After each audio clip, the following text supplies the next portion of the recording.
Hello 4-Hers! Today we're going to begin our 4-H public speaking. Now many of you probably haven't written or performed a speech before, but hopefully this video can give you some pointers and some ideas of how to go about doing that, how to do it, not just, gliding by, doing your own thing, just sort of, doing the speech and it being whatever it is. We're going to show you how to do the best speech you possibly can. Okay, so we're going to show you examples of a white ribbon speech, a red ribbon speech, and a blue ribbon speech. And then we're also going to show you a purple ribbon speech, the grand prize, the best speech you could be, that you can write. So let's start with the white ribbon. Okay, Mike, would you like to give us your report?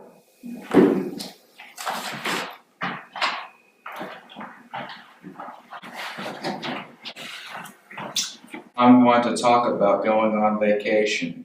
I hiked some trails. Laurel Falls was cool. You can see some mountain from the top of a different trail.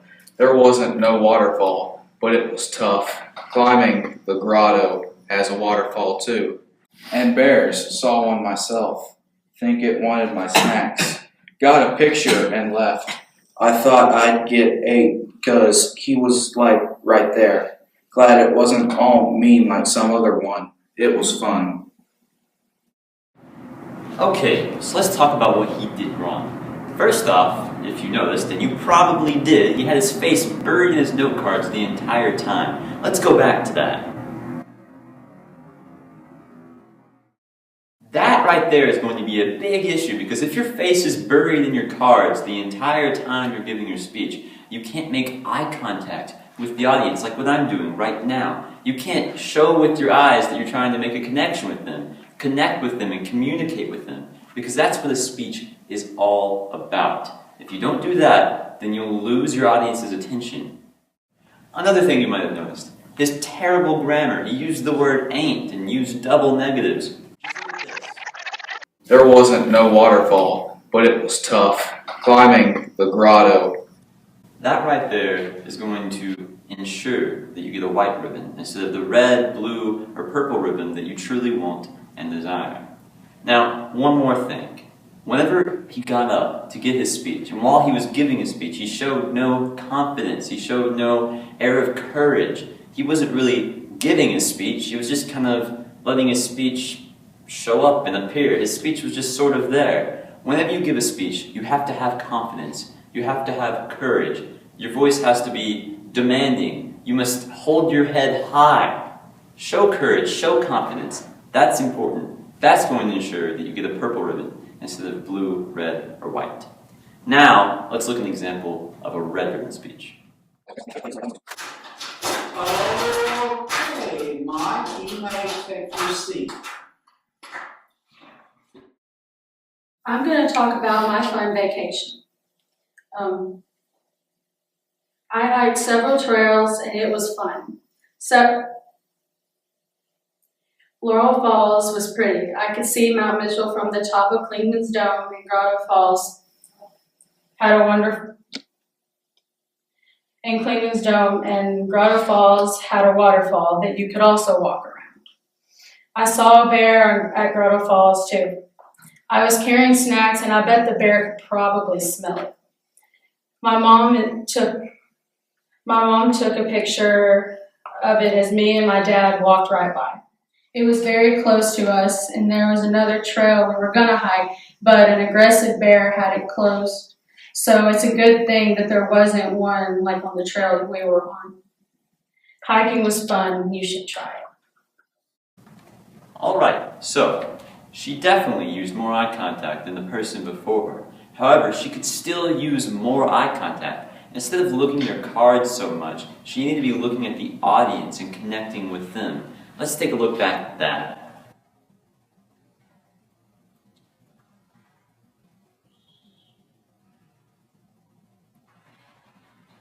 Now, another thing you might have noticed, she said the words and a lot because she had so many pauses in her thought. She didn't really know her speech, she didn't really know what was in her cards, and that's why she was looking at them so much and not looking at the audience.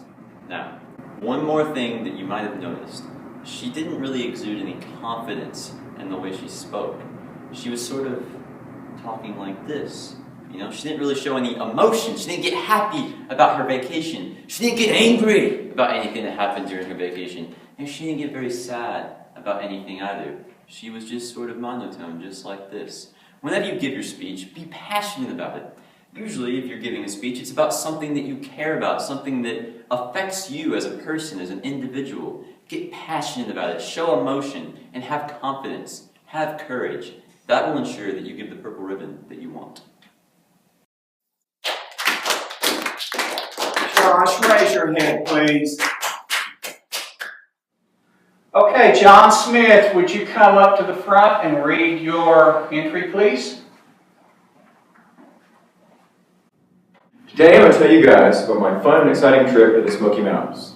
There are several trails you can hike in the mountains, for instance. The ones I hiked were Laurel Falls, Klingsman's Dome, and Grotto Falls. Laurel Falls is very pretty and the path was paved. Klingsman's Dome had the best view. You could see Mount Mitchell. It's about 70 miles away. It was also the steepest trail we hiked. There was no waterfall at the end, but the view might have been better. It was paved too, like Laurel Falls. I like Grotto Falls the best, because you could walk behind the waterfall. It was a rocky climb up, but the view was worth it. Grotto Falls is the most exciting though, because we saw a huge black bear on the way back. Also, we, along with several others, had a backpack full of snacks. So that bear was probably thinking, I smell food. My mom likes to take lots of pictures, so she was taking pictures of the bear. As for my dad and me, we were walking slowly around it. We didn't want him stealing our snacks. The path was very narrow though, so we had to walk right beside him to get to the car. We were going to hike another trail called Rainbow Falls, but it was closed because of an aggressive bear. I'm glad the bear we saw was not aggressive. I think you would all love hiking in the Smokies. You might even see a bear too. That was very good, John. Alright, so that was a whole lot better than the other two, wasn't it? He showed so much more eye contact, really connected with his audience. He wasn't staring at his notes the entire time. But there's a few negative things that you might have noticed. First off, he was doing something kind of like this. Did you notice he was swaying back and forth? Just watch this. The ones I hiked were Laurel Falls, Klingsman's Dome, and Grotto Falls. You don't want to do that, because whenever you do that, people aren't focusing on what you're saying so much as they're focusing on the fact that you're swaying. Whenever I see someone swaying like that, it makes me kind of nervous. Are they about to do something? Are they about to fall into the floor? What's about to happen? I don't know. But you don't want to sway back and forth. What you want to do is have good posture, have your head held high, and just exude confidence. Now, another thing that you might have noticed is that he kind of sped through his speech. He was a little nervous. Just listen to this. You could see Mount Mitchell. It's about 70 miles away. It was also the steepest trail we hiked. There was no waterfall at the end, but the view might have been better. It was paved too, like Laurel Falls. He wasn't really confident about what he was saying. He was nervous, and because of that, he sped through his speech. He wasn't relaxed. Whenever you give a speech, just relax. Take a deep breath and go up there and just talk about whatever it is that you have to talk about. Don't think about the fact that there might be 1 million people standing in front of you. It doesn't matter, because they're all there to listen to you. Now, you've probably talked to people before, right? Whenever you talk to a friend, you don't usually have, of course, lots of prepared notes and whatnot, but talking to a bunch of people, a big crowd, no matter how big, 100, 1,000, 1 million, it doesn't matter. It's just talking. So talk like you talk to other people. And that doesn't mean have bad grammar or be informal, but have confidence. Don't be afraid. Don't be nervous. Just relax. There's nothing to be afraid of.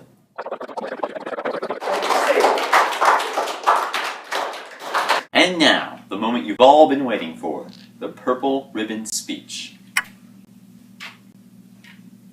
This past summer, I went on a trip to the Smoky Mountains. Now, there are 3 main trails in the Smoky Mountains. There's Laurel Falls, Grotto Falls, and Klingsman's Dome. Now, Laurel Falls was really pretty. It had a paved path, and there was a really nice view there. Now, although Klingsman's Dome also had a paved path, it had a really steep climb, but it also had the grandest views. Mount Mitchell was even visible from 70 miles away, although there was no waterfall at the end of the trail, unlike with most trails where there is.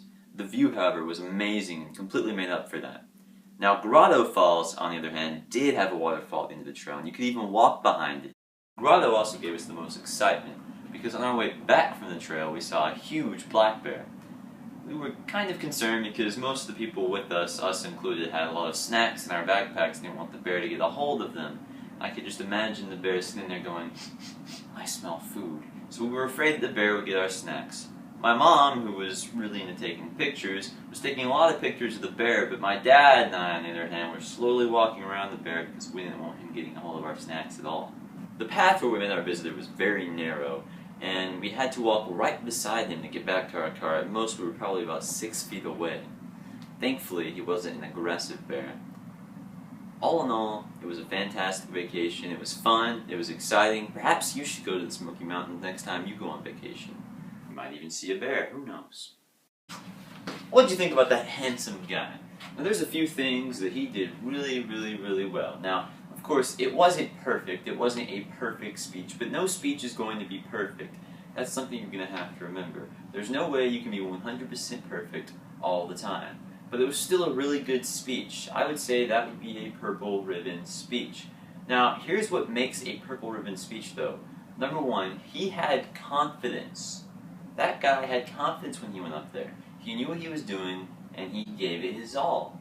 He wasn't afraid, he wasn't nervous, he was confident. Now, he was also relaxed. You have to be relaxed when you give a speech, like we talked about earlier. If you're relaxed, it'll be more like you're talking with a friend or with a family member. It'll be more casual, more open. Now, another thing that he did was his speech was well organized, it was well written, and it was grammatically correct. And the last thing that he did, a really good thing, is that he had clarity.